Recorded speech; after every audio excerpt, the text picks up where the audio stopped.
I mean, the talk in there pretty dire. Let me highlight something. The city is resilient. We have created a very, very, very good fiscal framework in terms of having the lowest tax regime in the country for most people and most businesses. So we can roll with the punches. So I don't want anyone to walk away from this thinking, everything's going to heck in a handbasket, but it is tough. It's going to mean that we have to delay or defer or cancel some capital projects, things like parks, recreation facilities, bridges, and roads. The real basic core infrastructure, because that's where we're seeing a bit of a cut. It means that on the operating budget side, we had scenarios coming back to council at a 3%, 1.5%, and 0% increase. All of those would still have us with the lowest property taxes in the country. All of those are below inflation and population growth. It just means those are going to be a bit harder to reach now. Actually, not a bit. They're going to be a lot harder to reach. The thing that's really surprising about this is the biggest cut was to the police. From a government that prides itself on law and order, the fact that the biggest whack by far they took at the city's budget was to the police is pretty surprising to me. And we're going to have to figure that out. Either that means the police take a cut. There's only three options here. You increase taxes, the police take a cut, or everyone else takes a cut to cover it for the police. And remember, the police is our largest department. So these are not easy decisions the council will be facing in the next several weeks. And the Green Line, are you still the same? Oh yeah, let me talk about the Green Line. Well, yeah, you were very upset when it came out. Are you still of the same mind? Yeah, very much so. Look, it's a really complicated, really expensive, really long-term project.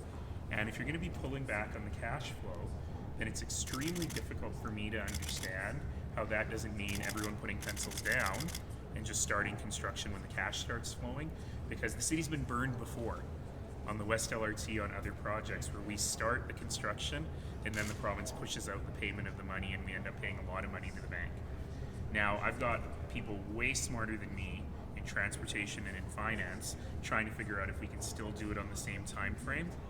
I gotta foreshadow that I'm skeptical that we'll be able to do it without taking on too much debt and too much risk on the original time frame.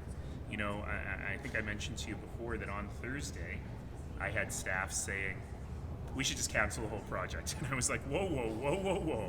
It's still the same amount of money, just stretched out over a lot more years. So let's go back and run some numbers and see how this works. So what are you saying in terms of timeline? That it might not start when we thought and it might not finish when we thought?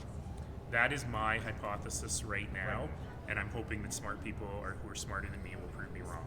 I was really confused when Carla Mail got that question. What does it do with this reduction in capital transfers from the province for the four major projects as well as the other infrastructure improvements we do? The reason you were confused when she answered that question is because the answer is confusing. So, by and large, the four major capital projects were structured in such a way that they don't rely on traditional government funding from the province. So the Event Centre doesn't have any.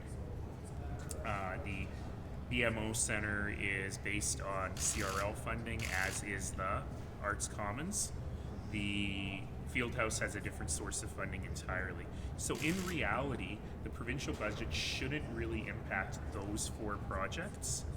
The issue is that if there's other stuff that we were planning on having funded by the government that is now not being funded by the provincial government in this manner, does that mean maybe that's a higher priority than these four projects? I guess council's not going to go that way, but Ms. Mail just wanted to make sure everything was on the table. When are we going to hear that discussion, though? When will there be clarification or some kind of discussion about where those four projects lie and the priorities for the city? Yeah, so we'll continue doing that as part of our overall budget discussions. Our plan is to release a draft of the budget in the various scenarios on the 12th of November, and then we'll have a good week at the end of November to really get deep into those conversations. What did you think of Cully Urquhart's argument somehow that because the majority of seats went to Kenny's party, that somehow that means the Calgarians approve what was in the budget or something like that? She was talking about I knew what she was saying. That's sort of what she was saying, though. Somehow because the UCP got most of the seats, therefore therefore that somehow means they approve of the budget. At the end of the day, as a policymaker and as a legislator, my job is to make trade-offs, is to figure out what level of service Calgarians need and how we're going to pay for it. And I'm proud of what we've done over the last 8 or 9 years on this. We've kept taxes low. We've kept customer satisfaction or citizen satisfaction with our services extraordinarily high, much higher than in most other cities. And so we're going to have to continue to try and work that balance. I don't think Calgarians said, you know, if I'm using provincial examples, we want to cut the income to severely handicapped people.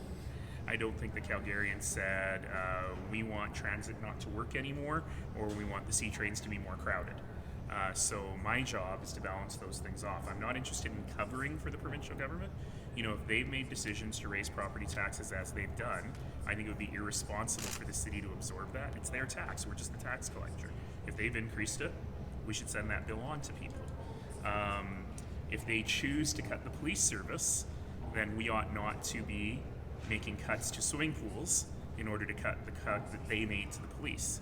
So I'm not interested in covering for them, but I am interested in ensuring that we've got the right trade-offs to keep our taxes low, but deliver the services that people need every day. So to be perfectly clear, will there be any impact on the new arena? Now, there was no provincial funding in that anyway. The only question is, would council be interested in using some of the unrestricted funding that's going for the arena to something else? And that's a decision council will have to make. Can you talk about your relationship with the province going forward? Do you think it's been strained because of this budget? No, actually, you know, surprisingly, it's a great question.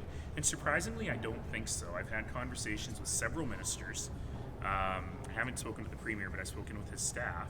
And they've all been exactly the same, which is, Mayor, you've got a job to do. And Minister McIver said this in front of the chamber. You've got a job to do. We expect you to defend your city full-throatedly.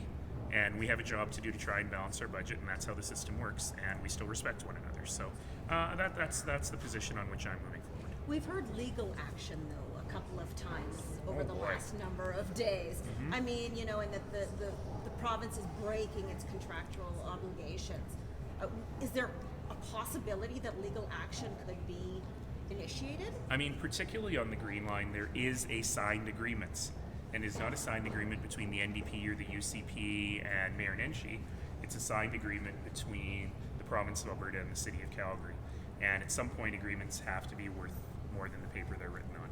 But if the province delivers the money in the 8-year time period, can you still sue over that? I mean, What a fascinating question for people who actually have legal degrees to answer. but they've made their job more difficult in the sense the amount of money they might have to give per year becomes quite high in the back end of that agreement, right? It sure does, and that's one of the risks we're looking at here, which is if the province is willing to ignore signed agreements, and we have a signed agreement that says we're going to give you $1.2 billion in 1 year, I'm making up numbers obviously, 10 years from now, is the city willing to take that risk? Discussing anything about this budget in camera. It's a budgetary matter. That's something we Yeah, discuss. there's a couple of things the council needs to be briefed on around different legal issues. You can imagine what those are.